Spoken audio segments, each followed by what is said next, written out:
बिस्मिल्लाहिर्रहमानिर्रहीम। आज हमारा टॉपिक है स्टैचोमेट्रिक कैलकुलेशन ट्रिक। देखिए, जो स्टैचोमेट्रिक के जो प्रॉब्लम्स होते हैं वो काफ़ी लंबे होते हैं और डिफ़िकल्ट होती हैं।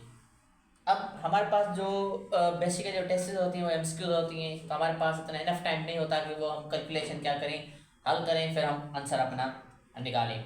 तो इसलिए हमने एक स्टैचोमेट्रिक के लिए एक सिंपल सी ट्रिक बनाई है। आपने वो ट्रिक जो है सीखनी है, फिर अपने प्रॉब्लम्स में एमसीक्यूज में इस्तेमाल करनी है। अगर आपको इस्तेमाल करने नहीं आ रही या थोड़ी सी समझ में नहीं आ रही तो आप कमेंट सेक्शन में आप मुझसे वो पूछ सकते हैं या ट्रिक आप वो मुझसे सीख सकते हैं। ठीक है, सबसे पहले हम एक प्रॉब्लम हल करते हैं, उसकी ट्रिक करते हैं। देखिए, हमें प्रॉब्लम स्टैचोमेट्रिक के जो फॉर्मेट होते हैं उसी तरह के प्रॉब्लम भी मैं लिख रहा हूँ। जो रैंडम मुझे अज़ेहन में आ रहा है मैं वो लिख रहा हूँ। देखिए, calculate the mass of CO2 when 64 ग्राम।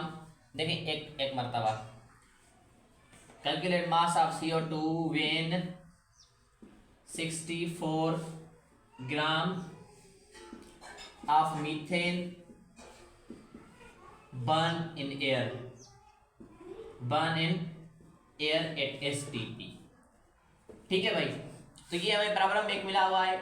सबसे पहले आपको एक इक्वेशन दी होगी। देखें, हम इक्वेशन लिखते हैं CH4 plus 2O2। Equation balance होनी चाहिए, स्टैचोमेट्रिक के लिए लाजमी चीज़ एक इक्वेशन आपके पास बैलेंस होनी चाहिए, प्लस 2H2। तो ये हमारे पास अब प्रॉब्लम आ गया। सबसे पहले आपने ये ढूंढना है कि ये किस टाइप का प्रॉब्लम है, क्योंकि स्टैचोमेट्री में भाई 3 किस्म के डिफरेंट प्रॉब्लम्स होती हैं। जो पहला हमारा होता है वो होता है मास। जो पहला हमारा क्या होता है भाई, मास होता है। दूसरा हमारा होता है मास वॉल्यूम होता है। ठीक है भाई, और हमारा तीसरा होता है वॉल्यूम। तो सबसे पहले आपने ढूंढना है ये कौन सा प्रॉब्लम है।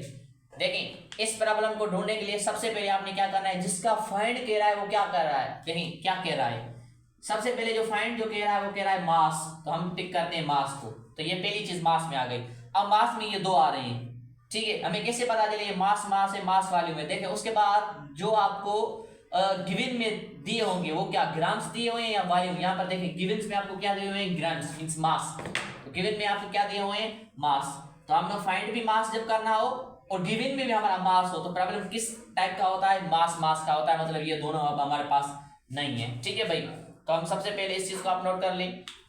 तो ये किस टाइप का प्रॉब्लम है, हमारे पास मास का प्रॉब्लम है। आप कैसे ढूंढेंगे, देखें सबसे पहले जिसका फाइंड करना है उसका देखें वो क्या करना है। फाइंड आपको मास करना है तो सबसे पहले यहाँ पर मास लिखा हुआ है। अब सेकंड चीज पे आए, जो आपको गिवन यहाँ पर नंबर दिया होगा, यहाँ पर नंबर 24 dm³ ग्राम्स आप कुछ भी दिए हो तो ये आप नोट कर लेना है। अगर ये ग्राम से मींस ये भी मास की कैलकुलेशन है और यहाँ पर भी मास पूछ रहा है तो ये हमारा क्या हो गया, मास कैलकुलेशन हो गया। तो सबसे पहले हम ट्रिक इस्तेमाल करते हैं। अब देखें, ट्रिक बहुत सिंपल है, बहुत सिंपल ट्रिक है। इसकी ट्रिक क्या है, x/y into z। देखें, अब x क्या है, x उसकी है जिसका आपने कैलकुलेट करना है, उसका आपने इक्वेशन में जो मास है वो रखना है। कैलकुलेट में जो आपने चीज करनी है उसका क्या रखना है, मास रखना है। तो x में क्या रखेंगे, मास किसका, जिसका हमें कैलकुलेट करना है। ठीक है, उसके बाद y हम वो रखेंगे जिसको हमारे पास ग्राम्स दिए होंगे। यहाँ पर जो 64 ग्राम किसके दिए हुए हैं, मीथेन के, तो हम y में क्या रखेंगे, ये हमारा मीथेन है। ठीक है भाई, और z में हम रखेंगे गिवन नंबर जो होगा हमारा, गिवन नंबर जो भी इक्वेशन में होगा हमारा, वहां पर हम z पुट करेंगे। यहाँ पर गिवन नंबर क्या है हमारा, 64 है, तो इसका मतलब z किस चीज के बराबर है, 64 है। तो आपने जो x में कैलकुलेट मास करना है उसका मास रखना है इक्वेशन में जो मौजूद है। ठीक है भाई, इक्वेशन में क्या मौजूद है, यहाँ पर 1 मोल कार्बन डाइऑक्साइड का मौजूद है ना भाई। तो 1 मोल कितने के बराबर होता है, तो हम x की जगह इसका वैल्यू पुट करेंगे 44। ठीक है भाई, अब y में क्या रखेंगे, मीथेन। ठीक है, मीथेन इक्वेशन में कितने मोल है, 1 मोल है। 1 मोल कितने के बराबर होता है, 16 के। बिल्कुल भाई, और z में हमारे पास क्या है, गिवन नंबर। अब गिवन नंबर क्या है हमारे इक्वेशन में, 64, हम 64 रखेंगे। ठीक है भाई, जब हम इसका टेबल यहाँ पर जाएगा तो कितने मरतबा आ जाएगा, 4। सो 4 into 4 कितने हो जाएंगे, आपने कैलकुलेट करनी है तो कितने हो जाएंगे ये भाई। अब हमारा जवाब क्या आ जाएगा, 4 into 4 हम करेंगे। देखिए, 4 into 4 16, एक ऊपर 4 into 4 16 1 7। तो हमारा जो मीथेन का कार्बन डाइऑक्साइड का कितना मास आएगा, जब 64 ग्राम बर्न करेगी मीथेन तो कितना हमारे पास मास आएगा, 176 ग्राम आएगा हमारे पास। जब हम अब देखें इस तरीके के आपके पास प्रॉब्लम्स होंगी। ठीक है भाई, अगर हमें यहाँ पर ये कि आप यहाँ पर मास नहीं वॉल्यूम फाइंड करें, तो हम अब इस इक्वेशन को कैसे इस्तेमाल कर सकते हैं। देखें तो आपने जो x में अब यहाँ पर मास पुट कर रहे हैं, हम मास नहीं करेंगे, अब क्या करेंगे, यहाँ पर देखें कितना मोल दिए हुए हैं, 1 मोल। तो 1 मोल कितने के बराबर होता है भाई, हमारा 1 मोल बराबर होता है 24.4 dm³ के।